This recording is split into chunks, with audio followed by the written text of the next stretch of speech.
والصلاة والسلام على رسوله الكريم أما بعد فقد قال الله تعالى في القرآن المجيد والفرقان الحميد أعوذ بالله من الشيطان الرجيم بسم الله الرحمن الرحيم يا أيها الذين آمنوا إذا لقيتم فئة فاثبتوا. میری پیاری ماں بہنوں، اسلام دین فطرت ہے، اس کا مقصد انسانی زندگی کو سنوارنا ہے. وہ نہ تو یہ کہتا ہے کہ ہر جگہ تشدد سے بچے، اور نہ تو یہ کہتا ہے کہ عدم تشدد کو نظریہ زندگی بنا لیا جائے. وہ یہ ہے کہ ہر چیز اپنے وقت پر مفید ہوتی ہے. تعزو خاکساری درگزر بردباری بھی ایک وصف ہے اور ایسی صفت ہے کہ اللہ تعالیٰ ان صفات آراستہ انسانوں سے خوش رہتا ہے.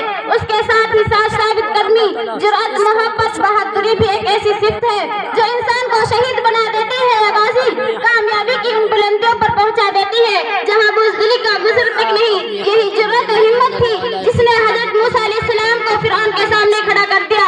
یہی جرأت تھی جس نے حضرت ابراہیم علیہ السلام کو ابھارا کہ وہ بتوں کو کاش پاس کر دے.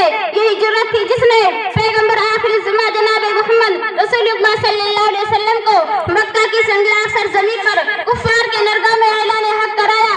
سوچئے تو اگر ذرا مسلمانوں میں جرأت و ہمت اور جامردی نہ ہوتی تو کیا بدر میں 313 ہوتے ہوئے 1000 کفار کا مقابلہ کر سکتے؟ اگر عزم، حوصلہ، شجاعت، بصالت کا جذبہ حضرت خالد رضی اللہ عنہ اور حضرت عبیدہ رضی اللہ عنہ اور دیگر صحابہ کرام میں نہ ہوتا تو وہ ایران اور روم کا تخت الٹ سکتے تھے. نہیں اور صوبہ نہیں، 313 بدر میں بے سر و سامان تھے. 313 بدر میں بے سر و سامان تھے. قوت ایمان تھی ایسی گھس گئی کفار میں.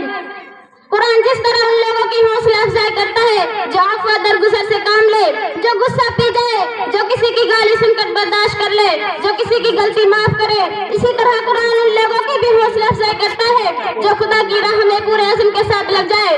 دشمن چاروں طرف سے گھرے ہوئے ہو، تیروں کی بارش ہو رہی ہو، پھر بھی مسلمان کو پشت پھیر کر بھاگنا نہیں ہے. ان لوگوں کی بڑی مذمت کی گئی ہے جو دشمن کے مقابلے سے میدان چھوڑ کر بھاگ آئے.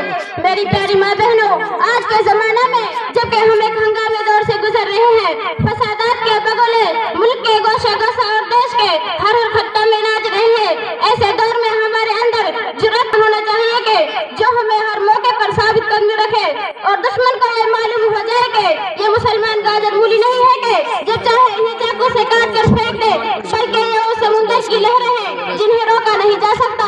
یہ وہ تناور درخت ہے کہ جنہیں بادوبار اور طوفان اپنی جگہ سے ہٹا نہیں سکتے. یہ وہ امنی ستون ہے جنہیں ہلایا نہیں جا سکتا.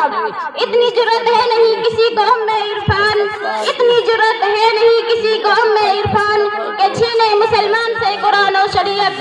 اگر ہم اپنے اندر اتنا عزم و ثبات اور اتنا پختہ